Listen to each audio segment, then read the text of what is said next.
Before I get into this video, friends, I do want to say that this is my second time uploading this video. I had to go back and make some corrections because there was a mistake on one of my sources in regards to Kefka's burst effects. So if you receive some pings from me, I apologize. If this is your first time seeing this video, then enjoy. But if you do happen to see something like different, that's because I did go back. I did delete the video from YouTube.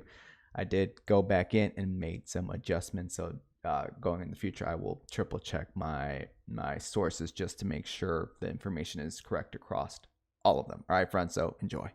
Welcome back, friends, to another Dissidia Final Fantasy Opera Omnia video. Lids87 here, and today I am bringing you guys another Are They Worth It video, where I cover units or a unit on a banner to see if they are worth your precious tickets and or gems. Now, before I get into it though, friends, please remember to hit that like and subscribe button. Okay, so October 13th to October 27th UTC time, we will be getting another Beat Bat challenge. And there is going to be a new LD and Burst introduced into the game. Now, Shadow, Aerith, Seymour, and Lise will be getting character boards also, since they are synergy for this Beat Back challenge. And there's going to be two banners. Usually when a new LD and Burst weapon debut, there will be two banners, and the first multi-draw for both of them will be free. Now, if you don't know yet, it will actually be Kefka that will be getting an LD and Burst weapon. So again, there's going to be one banner with Freya, Seymour, and Lise on it. The second one will have Shadow and Aerith on the banners alongside with Kefka's LD and Burst will be featured on both of the banners.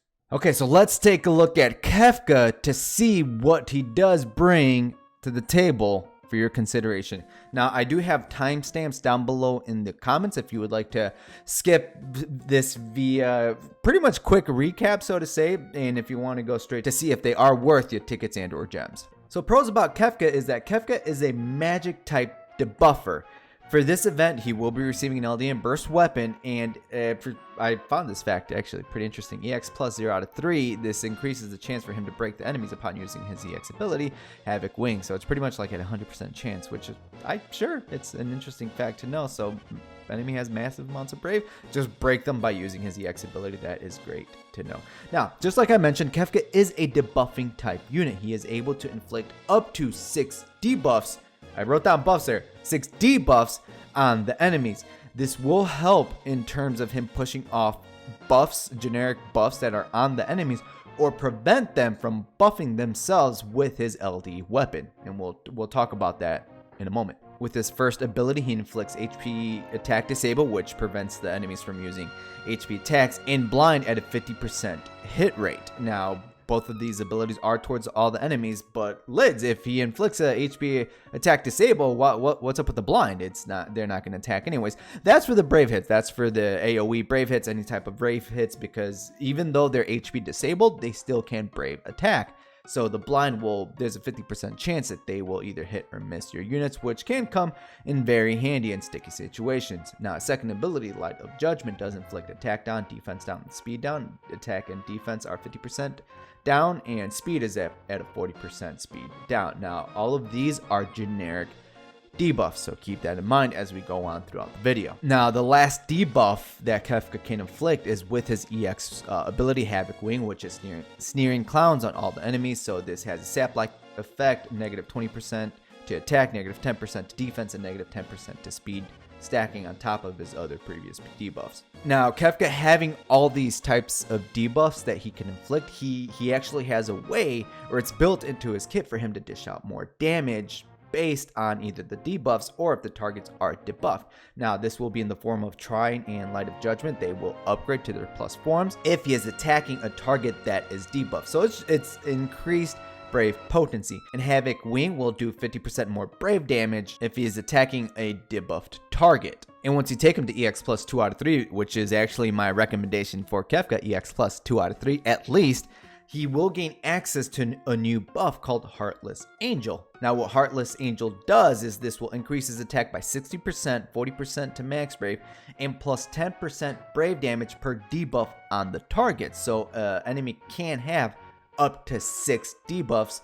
This can be a total of 60% more Brave damage done by Kefka to that enemy.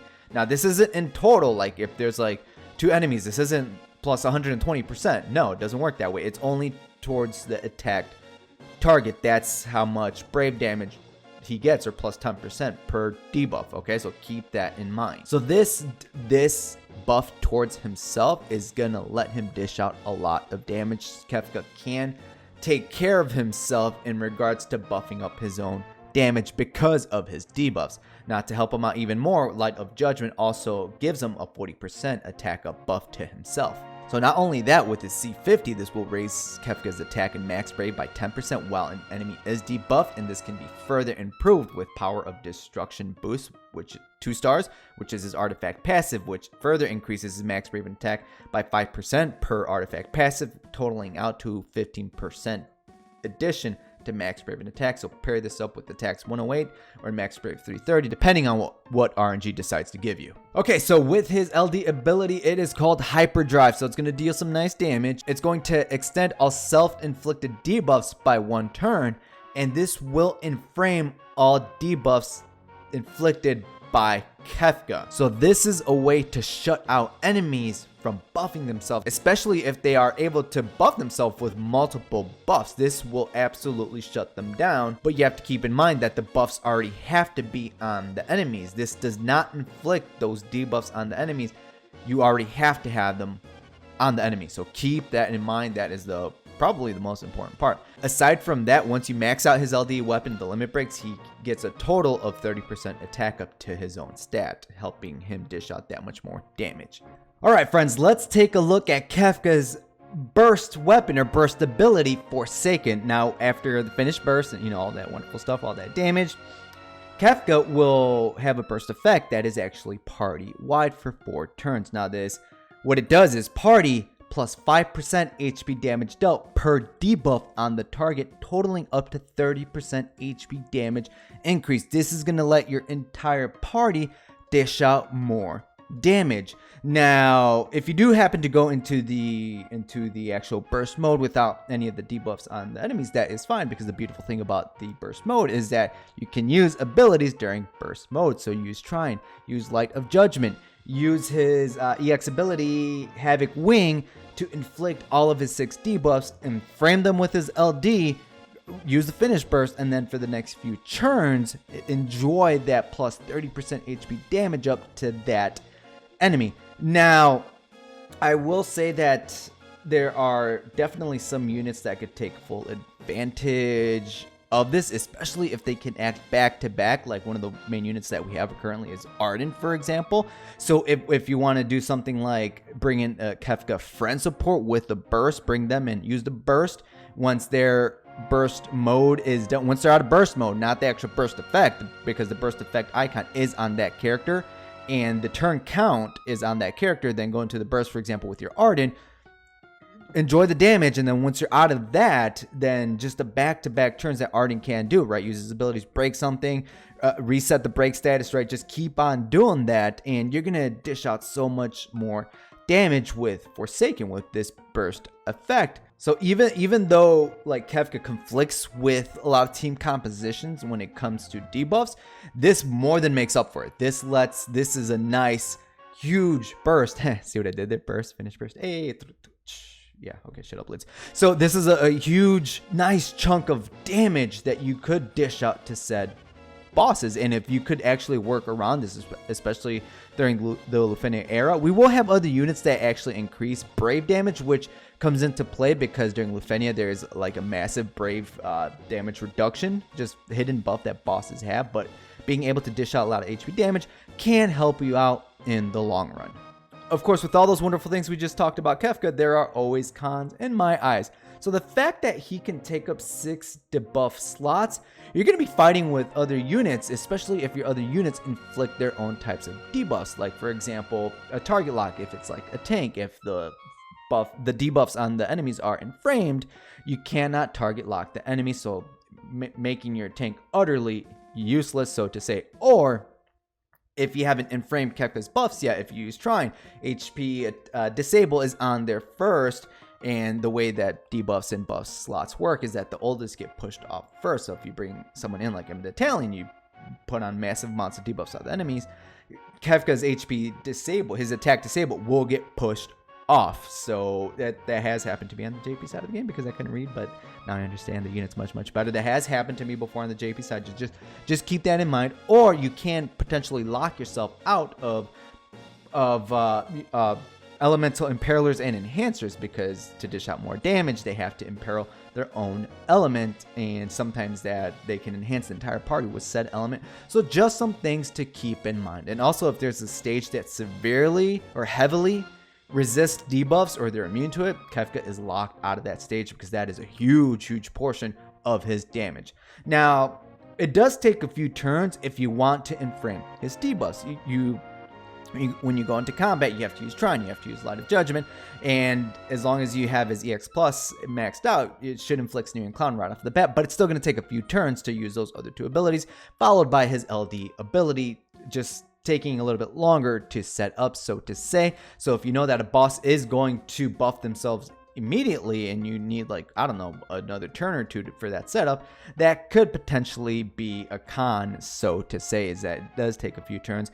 And I would have loved it if Kefka's LD inflicted all his debuffs upon using it. It's potential that they could add it on with his extensions, kind of like how they did with Barris. But at this current moment, he can't inflict them with his LD. And it would have been very cool, you know, outside of his burst effect, that if he could have let his allies benefit from brave damage up based on the debuffs on the enemies, or even if they included that with his burst effect, then he would have been up there. Probably not as god tier, so to say, as Lightning would be, because with Lightning's kit, with her burst effect, she can give the party brave damage up, HP damage up. But I think he would have been a participant, so to say, in regards to a great unit to bring for Lufenia content because of that brave damage up to the party, alongside his already HP damage up with his burst effect. We are now at that part of the video. Are they worth it? Is Kefka worth your precious tickets and or gems? So first and foremost, as I did mention earlier, we will be getting a free multi-draw per banner. So we're getting 2 banners, so it's going to be 2 free multi-draws. And if you do happen to pick up his LD and burst, congratulations, you just won the game. Well, at least until the next LD and burst character comes out. All right, now if you did happen to skip out on everything from before, straight to here, Kefka, he is a great debuffer in my own personal eyes. And he also has the capabilities of inframing his own debuffs with his LD weapon. So his HP attack disable, his blind, attack down, defense down, speed down, and Sneering Clown, which Sneering Clown is his only inframed debuff that he can inflict. And Sneering Clown, the debuffs, for example, like the 20% attack down can stack on top of his generic attack down debuff, totaling up to 70%. So he's got those debuffs there to make the enemies weaker. And aside from being a great debuffer, Kefka looks out after himself in the form that he can dish out more damage based on if the enemy is debuffed or how many debuffs are on said target. So for example, his Trine and Light of Judgment, they upgrade to deal more brave damage. With his Heartless Angel buff, which he gets at EX plus 2 out of 3, he can increase the amount of brave damage by 10% per debuff on the target, up to a total of 60%. So he's got his own debuffs and he can increase his own damage output. And not only that, if you use a unit to buff up Kefka himself, then Kefka will be dishing out that much more damage. But lads, does Kefka really need his LD? All it does is inframe his debuffs. Well, I mean, aside from that, you got to look at now being able to use it's more ability uses and more damage and more stats to Kefka in the form of that plus 30% to his attack once you max limit break his LD weapon. And his burst effect severely increases not only his own damage, his own HP damage, but the party's HP damage, up to a total of 30% HP damage. So if you're looking for these massive turns where you can just dish out a lot of damage, you can take advantage of that with Kefka, especially if a unit acts back to back, kind of like Arden does. You could take full advantage of this HP damage up. So again, excellent debuffer. He will conflict with a lot of team compositions that rely on debuffs, especially elemental impalers and enhancers. So build around Kefka.